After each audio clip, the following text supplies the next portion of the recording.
Good morning. Thank you for having me. Thank you, Julia and Ann and Kevin. I didn't know this was on TV any more than you did until a few minutes ago. So hello out there. I just want to say a few things up front quickly and then get right to hearing from you guys. And if there's anything I want to add at the end, maybe we'll save a couple of minutes. So first off, I just want to give you some context of who you're hearing from and give you a few warnings. Up until 8 p.m. on election night last November 8th, I could not fathom the idea of Hillary Clinton not being president of the United States. So I was as wrong as anyone. Now, come 8:01, things started, in hindsight, making a little bit of sense. So I'm going to try to speak from that perspective of complete having, 20/20 hindsight. Two is I'm going to reference, just by habit, history and polling a lot. And the problem with doing that this day and age is that people can say, well, all polling was wrong. And polling was right, polling was wrong. But I think at this point, to just not have any conversation about polling, what we're seeing now, or more importantly, history. Yes, history was upended last year, but history was upended in 2008. History will be upended. That doesn't mean that it has no bearing. Part of that is I'll probably be a little annoying and do the, can you imagine if this happened when Hillary Clinton was president, or can you imagine if this happened when President Obama was president? And I know that grates, and I try to do it less and less, but I think it's important because to me, the greatest threat right now is the normalization of what's happening. There's a term that I read, I don't know who to credit it to, malignant normalcy. And that's a big part of what's happening, and that's the scourge that I think needs to be stopped. And obviously the greatest perpetrator of that in my mind is Donald Trump. And I'll just end by saying I think there's no more important thing to do right now than get Donald Trump out of office as fast as possible. That's where I'm coming from. Please don't hesitate to challenge me. If I don't like it, I'll snap back at you or something. And most importantly, I'm going to be negative about things when it's negative, but don't leave here dissuaded or demoralized. Personally, I've worked for Hillary Clinton since July 2002, so it's 15 and a half years. And she's one of the most beloved, less beloved, polarizing people in America. And I think people automatically assume that because I worked for her and I'm a Democrat, that my views are lefty, liberal, and they're often not. And the point I'm trying to make is that I've actually never felt as much of a Democrat or as much of an American as I have since last November. And a lot of what I believe and a lot of what I believe has to happen is coming from that perspective of the damage that's being done to our country, not just what's evident short term, but what's probably going to last for decades. So with that uplifting opening, Kevin, did you want to, or should I just open it up? Yeah, let's open it straight up to student engagement. So at this point, if you would like to start with a comment, a question, please come to the mics. Remember how Julia instructed you to state who you are, where you're from, concise, brevity is awesome. And school too. Someone told me there's Harvard Extension students here. I did a couple of semesters there in my long trek to getting my degree. Hi, yeah. Hello, I'm Andy Guevara. I'm from NJCU, that's located in Jersey City, New Jersey. And my question is, looking back on the 2016 election, do you think that Hillary Clinton did an adequate job at properly campaigning herself and getting herself out to the large majority of Americans? Because there was a lot of criticism on how she faltered or didn't campaign herself enough as other presidents. Yeah, it's a good question. I assume that's often asked in the form of not going to Wisconsin, not going enough to blue states she didn't win. And I understand why people say that, but I think a couple of things. when people ask me about Wisconsin, Wisconsin's a package with Michigan and Pennsylvania. And while everyone obsesses about Wisconsin, if only she'd gone to Wisconsin, she didn't go to Wisconsin. I hate to say it, not to talk down to the cheese state or whatever they're called, is she lost by more than the margin of Wisconsin. That's not an excuse, but the reason I say looking at the threesome is you can't make that argument about Pennsylvania. The lady practically moved to Pennsylvania. No one didn't take Pennsylvania seriously, including the other arms of the Democratic Party. So if you remember, if you look back to, I think, April, May, maybe a little later of 2016, you had, I think, Priorities USA, one of the PACs spending a great deal and working towards electing a Democrat. They immediately identified Pennsylvania as a key state, a must-win. They poured tens of millions of dollars in. The campaign itself poured in tens of millions of dollars. The campaign polled regularly. Outside groups polled regularly. Pennsylvania papers and academic institutions polled regularly. So it's hard to I understand, the Wisconsin point. And I don't know. Maybe if she had spent as much time in Wisconsin as she did Pennsylvania, she would have won Wisconsin. I'd still be standing here as, not having anything to do today because Donald Trump would be president.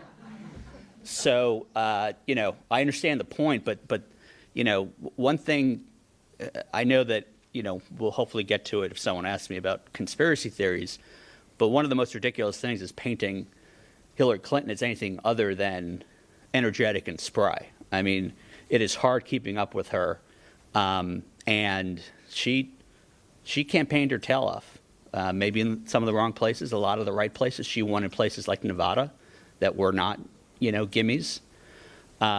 So in hindsight, to me, if you don't solve Pennsylvania, you don't solve the whole thing. Okay, thank you very much. Hi, my name is Rachel Ackerman, and I am with the Harvard Extension Nice. School. So speaking from your now 2020 hindsight that began at 8:01 p.m., what would you have done differently in campaigning? Can I give you one piece of advice about Harvard Extension? Don't forget that they give 4 credits per course, and Yes. when you transfer it somewhere else, make sure they give you 4. I don't plan on transferring, Okay, so we're good. then don't worry about it. I saved myself a semester when I remember that.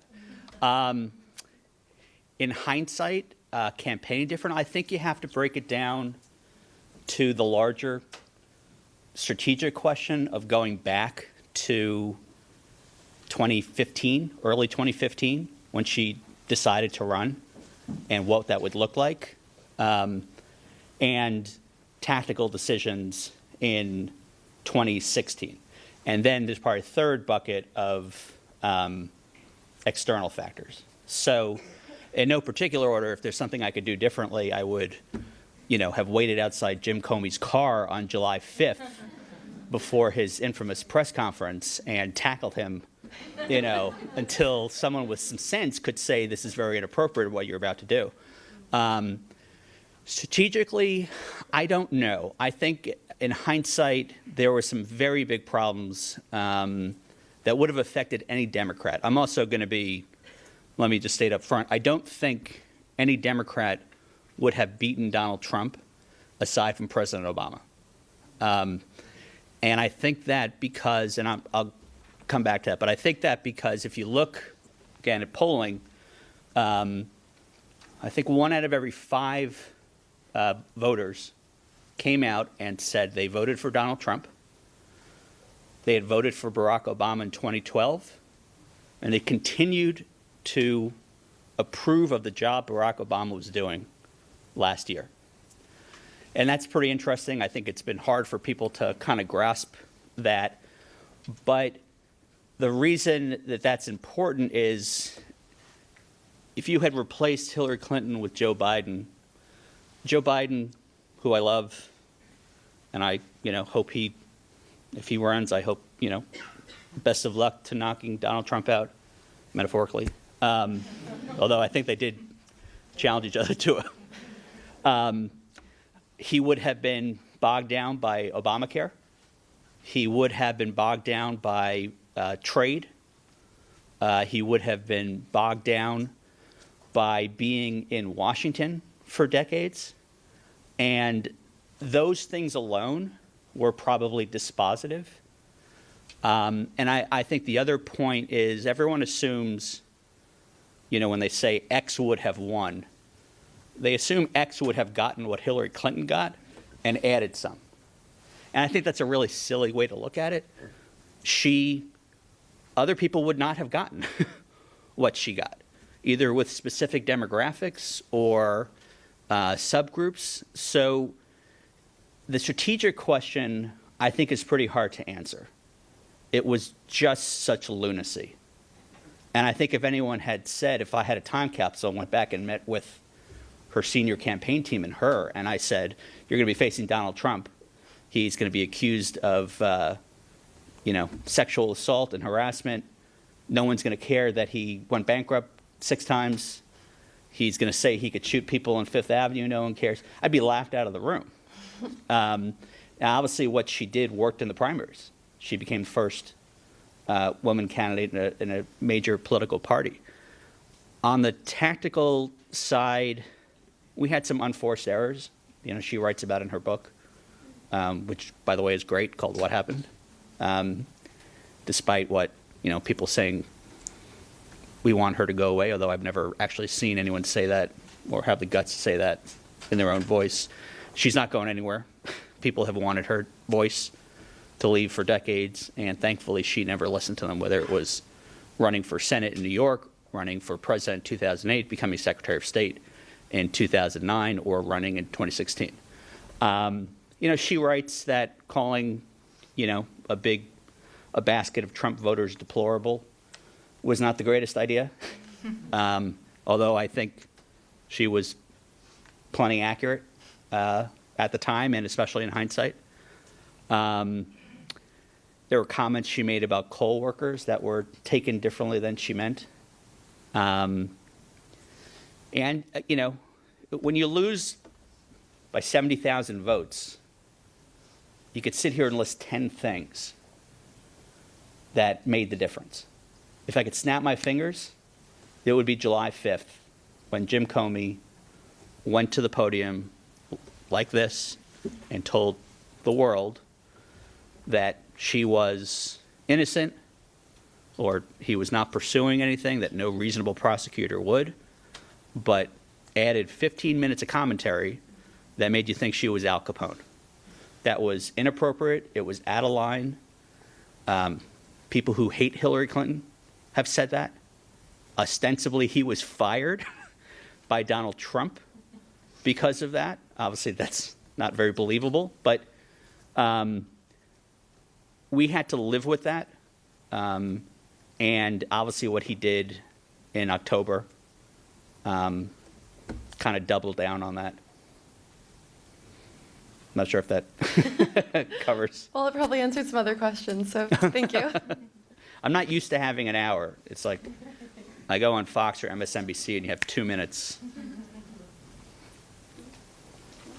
Hello, I'm Abby Chase from Quinnipiac University in Hamden, Connecticut, and you were obviously tasked with portraying Donald Trump in the mock debates with Hillary to practice for the televised debates. Yep.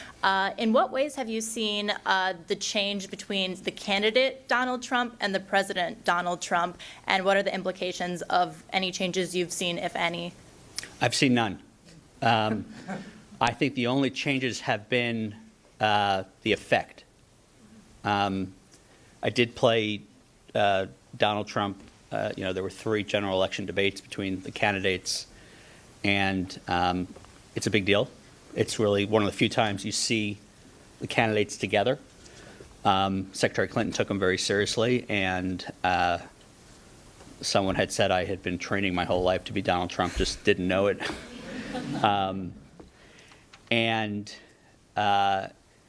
It was a real window into things. Probably first and foremost, it is remarkable to go through life never suffering consequences.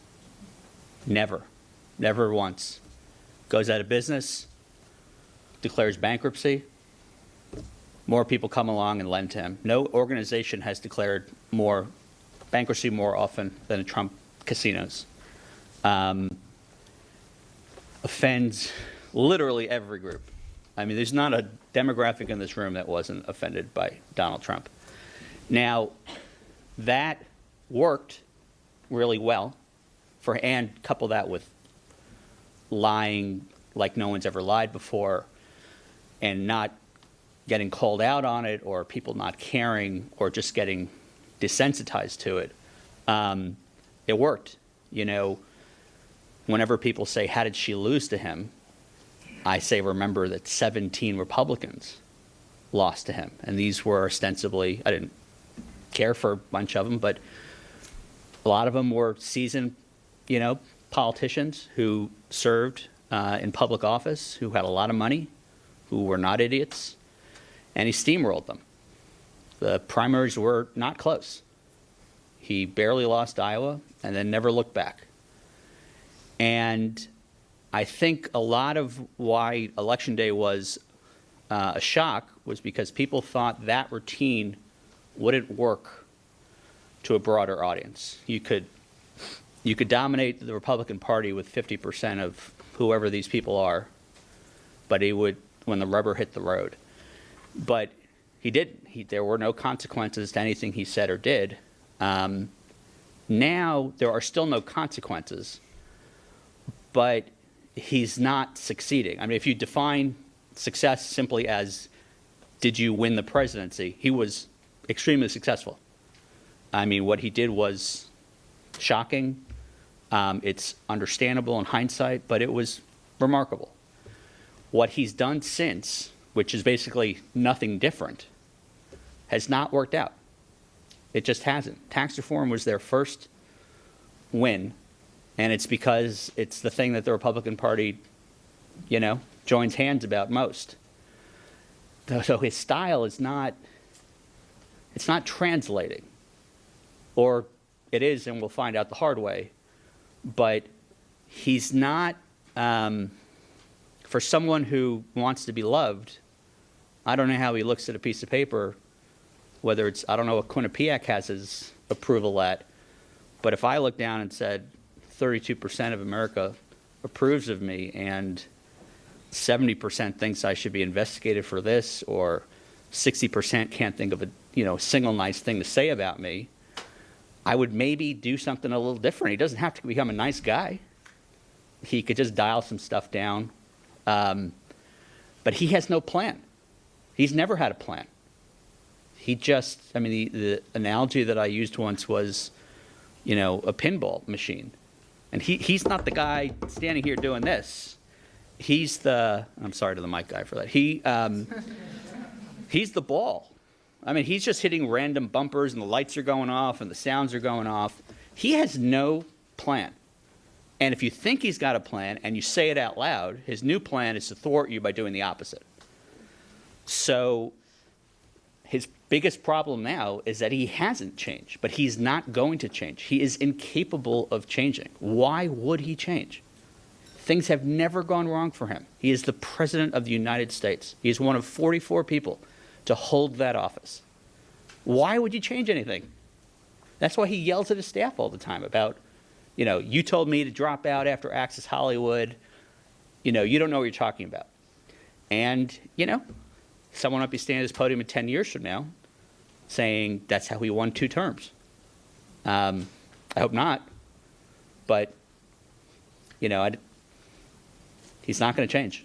And it's folly for, the real people who are, I think, naive or overly hopeful is to always wait for when's the pivot coming? When's he going to, stop tweeting like a crazy person? This and that. And I don't know how much time has to go by before you accept the fact that he's not going to change. This is where we are. This is what's going to continue. He's the most, one thing I learned while I was, studying my own prep for debate prep was he he's the most predictable, unpredictable person of all time.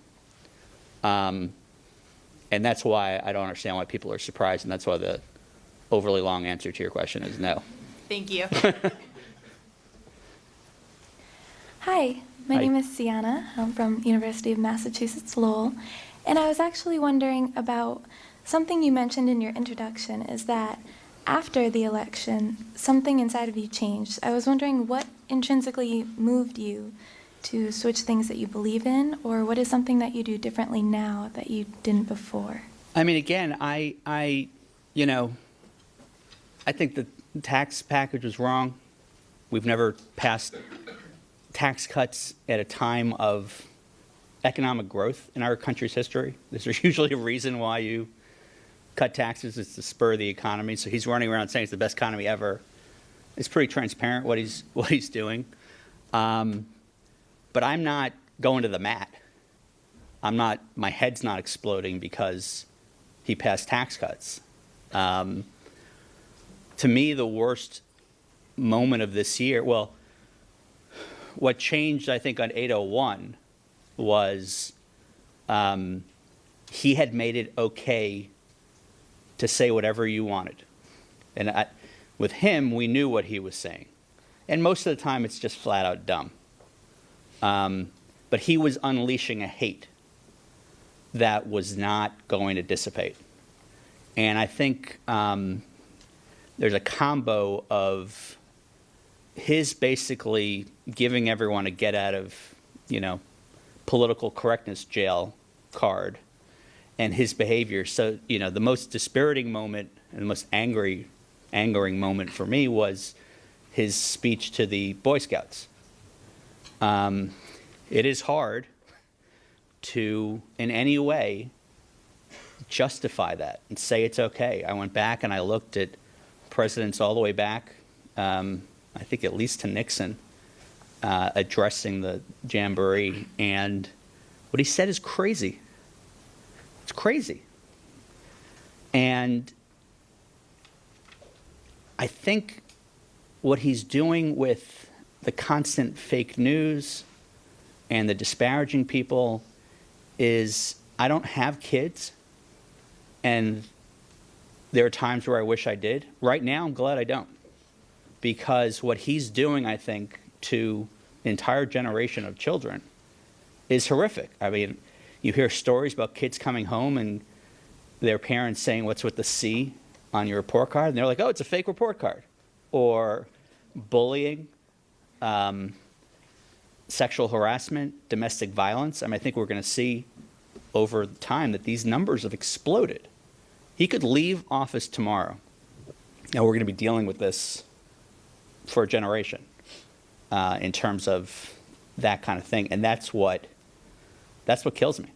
So, I mean, if he wants to wake up every day and focus on tax cuts or infrastructure, I would disagree with him. I would not be screaming from the rooftops. It's this constant just attacking every single part of society. And he's testing it, the term, bend it until it breaks. He doesn't care about breaking it. And I think he's just swamping the system. And, he's got to be stopped. Thank you. You're welcome. Good morning. My name is Michelle Sayard, and I currently attend Miami-Dade College, found in South Florida. So I'm very interested in the direction of the Democratic Party with Trump's election.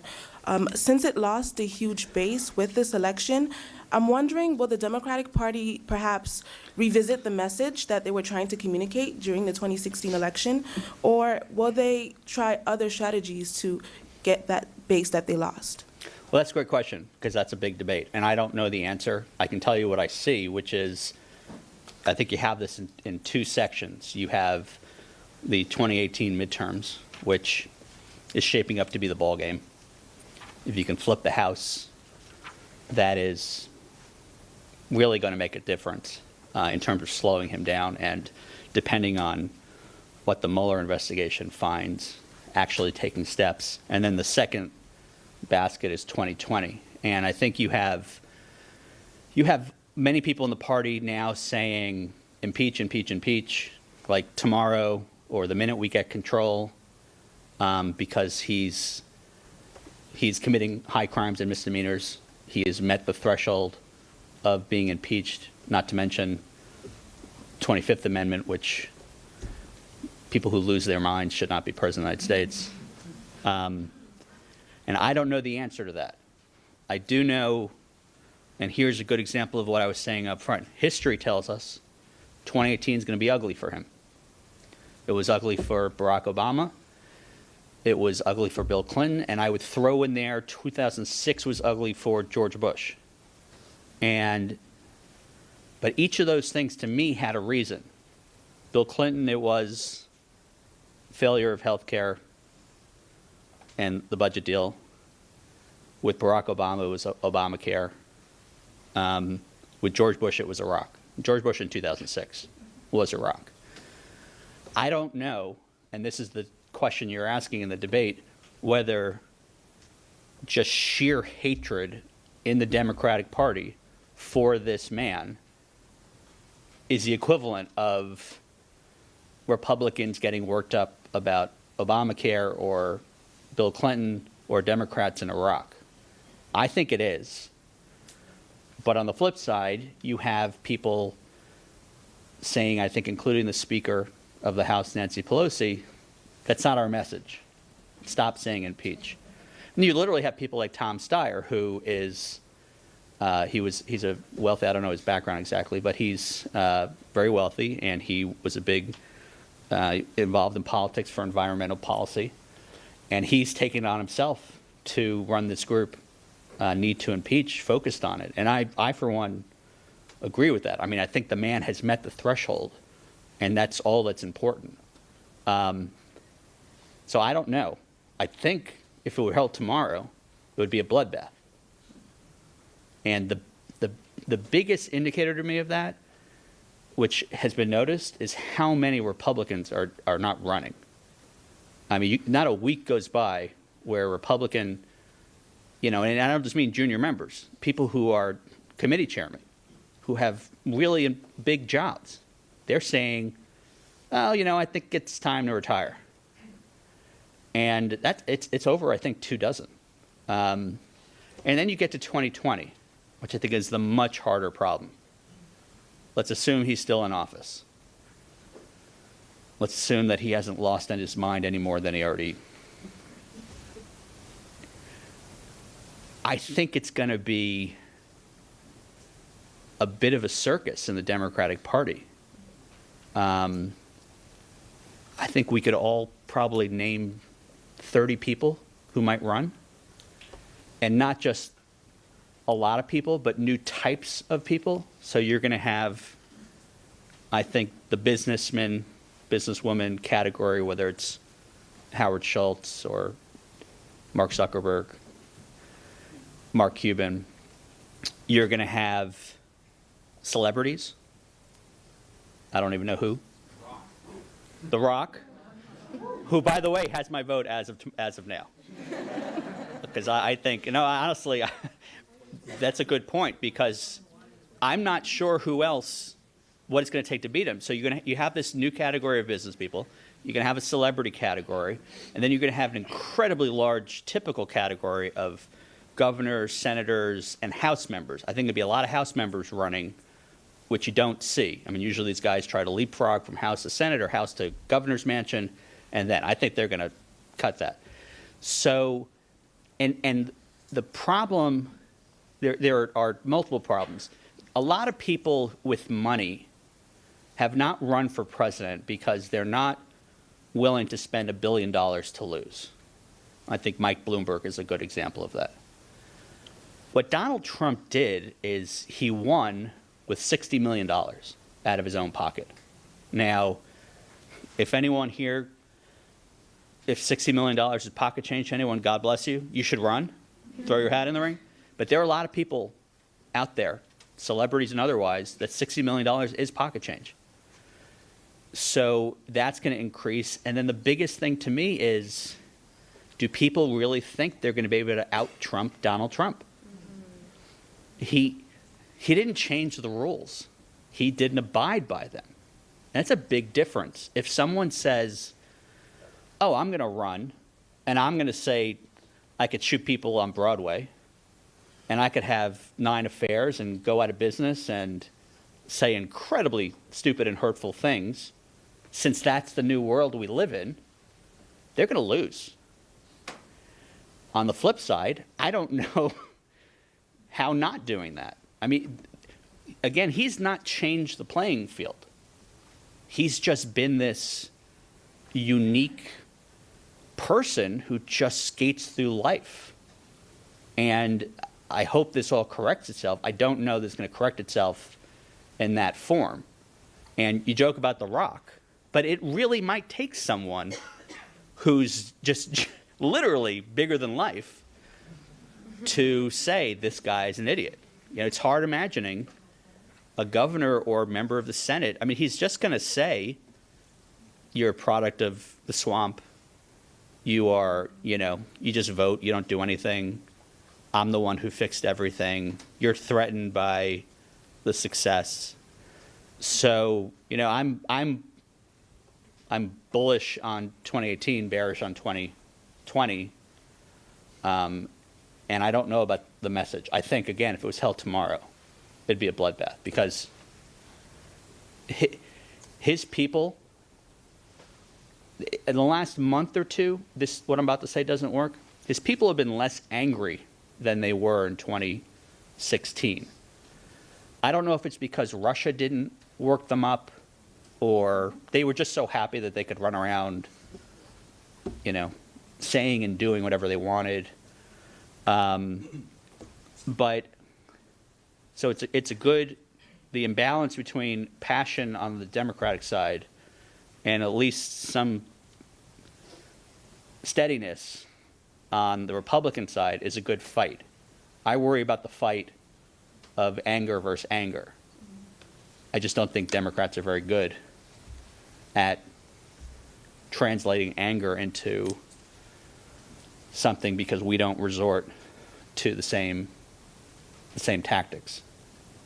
But if I had to pick between the two, I would pick between running to ground what happened with Russia, and if necessary, running on that. Thank you. If it's warranted. Hi, my name is Yisbel Alvaro. I'm a film major at Miami-Dade College, located in South Florida. And Hillary Clinton has been described before as a good leader, but a bad candidate. So what do you believe should be done in a system that prefers candidates that know how to speak to a crowd as opposed to candidates that display leadership qualities?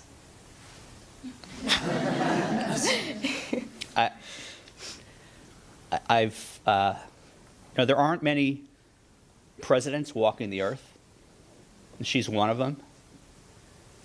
And it's hard for me to think she's not a good candidate, because I think that's the way.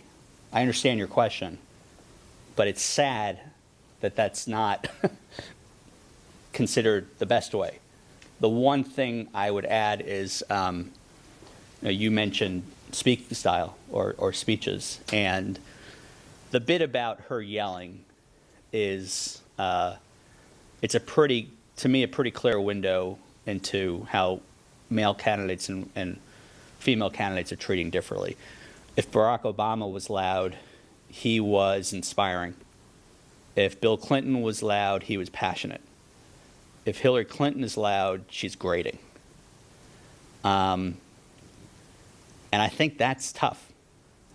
So back to what we were just talking about, I don't know what style of campaigning is going to work. I mean, it's possible that the style of campaigning is not only problematic for the Hillary Clintons of the world, but for everybody. Again, he steamrolled through the Republican Party. But she is, I think, and sometimes I say this is a bad analogy because it's comparing them, but, Jack Kennedy was more of a politician than people realize, and Bobby Kennedy was more of a substance person than people realize. And I think that goes for Bill and Hillary Clinton. the notion that he's the smart politician in the family. She's, she understands people. She understands what's going on. I don't know how many people in this room have ever been around her or met her. The two things you hear most after people meet her is she's nothing what I thought, which is what I thought when I interviewed with her. And she's much more beautiful in person than TV, which she always found funny because she's like, do they realize that's not a compliment? So, I don't know. I mean, I don't know if Elizabeth Warren runs, whether her passion is considered passion or a woman being louder than they should. Thank you. You're welcome. Hi, good morning. Hi. My name is Andrew. I'm from Quinnipiac University. My question for you is, a question was asked earlier about how you had the job of being Donald Trump in prep for the debates. Yeah. I was just curious on what were some of the tactics and ways that you used to get inside the secretary's head, so to speak, or Yeah. what you employed in that manner. So it was sort of scary. It's a window. I mean, I think we're all seeing it now. I just had a year head start on it. I think there are two parts to that. There's what I was, the marching orders I was given, and there was what I saw. The marching orders that I was given, and the people who led her debate prep were a man named Ron Klain and a woman named Karen Dunn, who've done this multiple times. They've done it for President Obama, both elections. They are the best out there. It's really remarkable. Ron's a once-in-a-generation, superstar. Ron's guidance was pretty interesting. It's a misnomer that he doesn't have policy. The policy might be wrong. It might be weird, but he has it, but it's just scattered. You might have one of his people on TV saying something that's effectively policy. Every now and then he might give a speech. So you got to know that. Two, he relishes hitting his opponents. And he seems to spend, to whatever extent he spends time practicing or thinking through debates, it tends to be on that side, which isn't surprising given what we know about how he approaches interpersonal relationships. And on the second part, what I learned was on the opposition side, he doesn't make stuff up out of whole cloth. I mean, he exaggerates horribly. So, for instance, he would attack John Kasich by saying, you've got a $2 billion deficit in Ohio, and you fracked, and now it's in the hole. Now that's an exaggeration, but Ohio did have, a $600 or $800 deficit. So you have John Kasich saying, "Hold on a second, that's not right. We only had a $600 million deficit," and you're watching this, and it's like Trump just won, and he would lie, or bait them, or hit them, but he would stay within a couple of iterations of the truth. And it made it much more effective. I watched the debates, the primary debates 3 times over, once normally, once just him, his parts and his interactions, and once with the sound off, just to, get the down. And, he's not a good debater.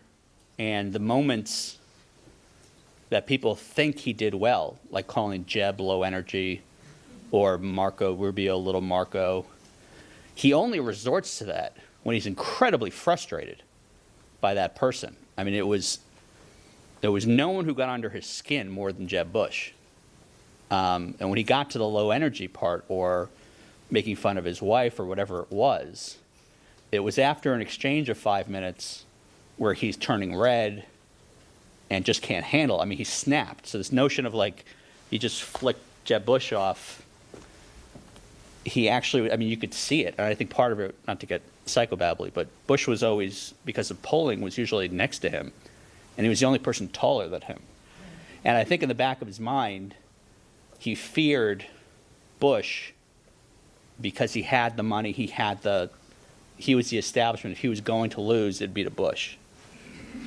But it's a scary place to go. It's because, again, you can really do what you want, say what you want. I mean, it was the hardest, easy assignment I've ever had. But it's, again, he's very predictable. He's the most predictable, unpredictable person. So, but it's hard to get that out of my head. Thank you.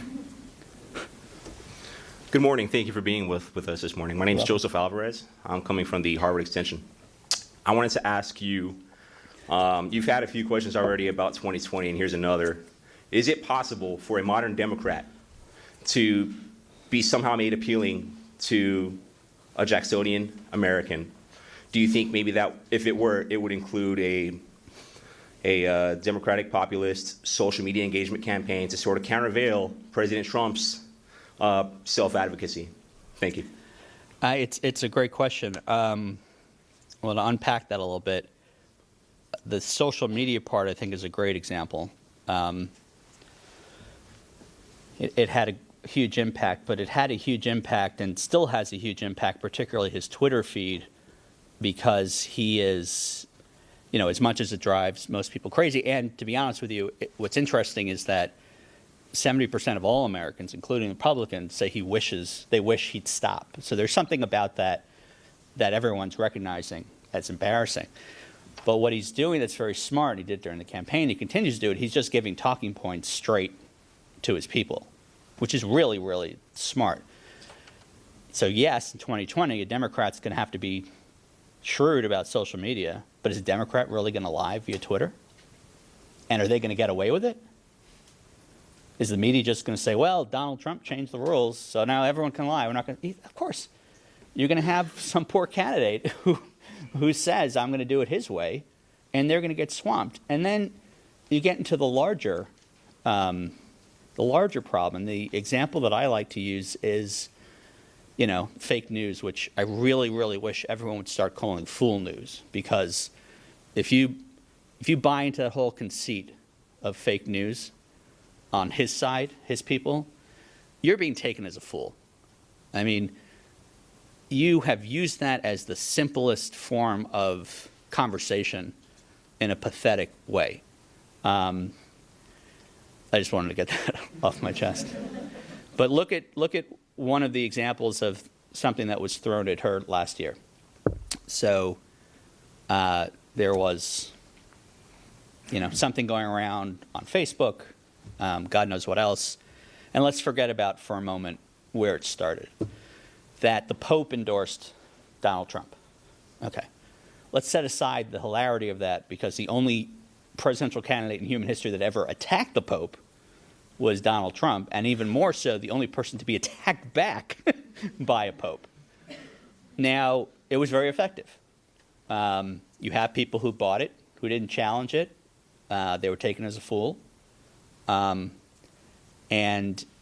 they believe it. And they say, oh, I'm Catholic, you know, head of the Catholic religion is saying vote for Donald Trump. Now, what is a Democrat supposed to do about it? What were we supposed to do about that last year?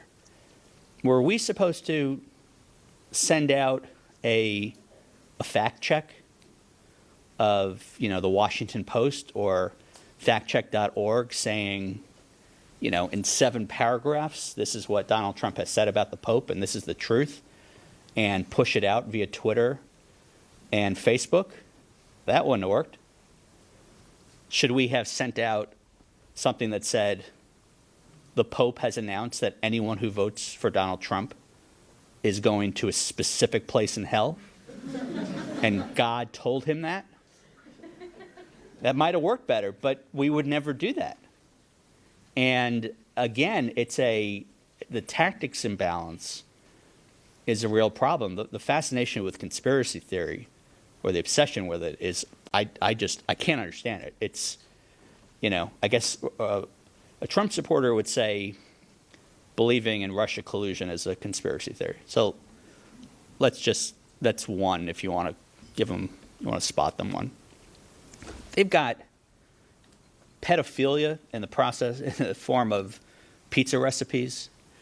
They believe Democratic National Committee staffers were murdered. They believe Hillary Clinton is concealing some kind of crazy illness. I mean, it goes on and on and on. And the means of how you fight that, whether it's social media or a TV ad or speech, it doesn't matter. I don't, so in terms of, you don't need to win 100% of the electorate. So if this, thankfully his 40% has become 32% or so, that gap, the people who voted for him but are disappointed in him, who I don't know on earth what these people thought they were getting, but I don't know what kind of person appeals to them. I mean, what's really remarkable is look at the electoral maps going back to, Reagan. Reagan won 49 states in '84. Nixon won 49 states in '72. If you look at Bill Clinton's 92 and 96 states, it's crazy. I mean, he's winning, I think South Dakota, North Dakota, Louisiana. And since Gore Bush, it's been a 50-50 country. I don't know. I mean, it might be as simple as just taking back Michigan, Wisconsin, Pennsylvania, restoring the so-called blue wall. Now, who does that? Do they have to be, a populist? I don't know that Donald Trump can be out Donald Trump. And the Democratic primary, I think, is going to be very similar to the 2006 midterms in that there was zero and the 2007 presidential primaries, was that there was zero tolerance for anyone who had supported Iraq in any way. If you voted years after we went to Iraq to provide funding for the troops, there was zero tolerance for that. And I understand that. That's, if you apply that same sort of litmus test, if you replace Iraq with Donald Trump in 2019, and it's who's the angriest Democrat, I don't know that that's going to translate well 2020. So you might have a populist Democrat, but who's really liberal. So I was stalling to say I don't know. Thank you. Hi, my name is Rachel Craig. I'm a graduate student at Suffolk University in Boston. And so I guess Bernie Sanders had a large amount of millennial support, but didn't have a ton of turnout, and millennials in general didn't really turn out for the general election, and there was low enthusiasm. And so my question is, do you think there's anything specific that the Democrats can do to get millennials actually out to the polls and voting for them? Well, I need another hour to make fun of millennials on all sorts of things, not just. I would like to think that they wake up and realize that not voting was not a good idea, or writing in, what's her face? No, either Gary Johnson or Jill Stein was not a good idea. I mean, if you look at a lot of these states, if even 20% of the Stein and Johnson voters had shifted, HRC would have won. So people who protested, if someone protested HRC because Bernie Sanders touted free college and she lived on planet Earth and said, that's a problem, but I'm going to get you 99% there. I don't know what that millennial got out of 2000 2016. Donald Trump's not giving anyone free tuition. He's taking away stuff from teachers and education. He's put, probably the most unqualified person above this, top of the Secretary of Department of Education. But I don't know how millennials think. I don't know. It's unclear what will get them going. And, someone like Sanders or Warren seem to tap into that, but you can't do it at the expense of whack-a-mole where, it goes back to what I was saying about you can't just assume that people last year would have gotten what Hillary Clinton got and added on to it. It's not like that's some sort of bedrock. She worked for it. She spent $1 billion on it. So it's not a gimme. But I think millennials they more than anyone have to say this is not normal. And there's a lot of pressure to shut up.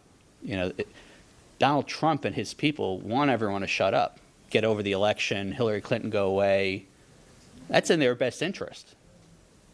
But that's not how it works. We're supposed to oppose what we disagree with. And I hope millennials don't fall into a lull of accepting this is what it is. God knows how many of them will see their taxes go down and base it just on that. But yeah, they are a key demographic that voted oddly in 2016 that I'm not sure that people understand how to get them vote, productively in 2020. Thank you. All right, we are out of time. But just on behalf of the Washington Center, Oh, I present you a gift. Thank you. Thank you. How is it? I'm amazed that in an hour no one asked about Russia. That's an interesting. Is it because everyone just realizes that it's such a mess, that he's guilty, that they did a whole sort of things? I don't know if everyone noticed this morning that Steve Bannon is quoted in a new book coming out saying that Don Jr. and the crew taking this meeting in Trump Tower was treasonous. So I'm glad you've already set your minds, that you've seen enough evidence on that you didn't have any questions. And thank you again for having me. And as this event wraps up, we will take you live next to the U.S. Senate. They're about to gavel in to start the second session of the 115th Congress. Lawmakers will start the day by swearing in two new members, Doug Jones from Alabama and Minnesota's Tina Smith, both Democrats, bringing the Senate to a 51-47 split, with two independents who usually caucus with Democrats and Republicans holding control of the chamber. Live now to the U.S. Senate here on C-SPAN 2.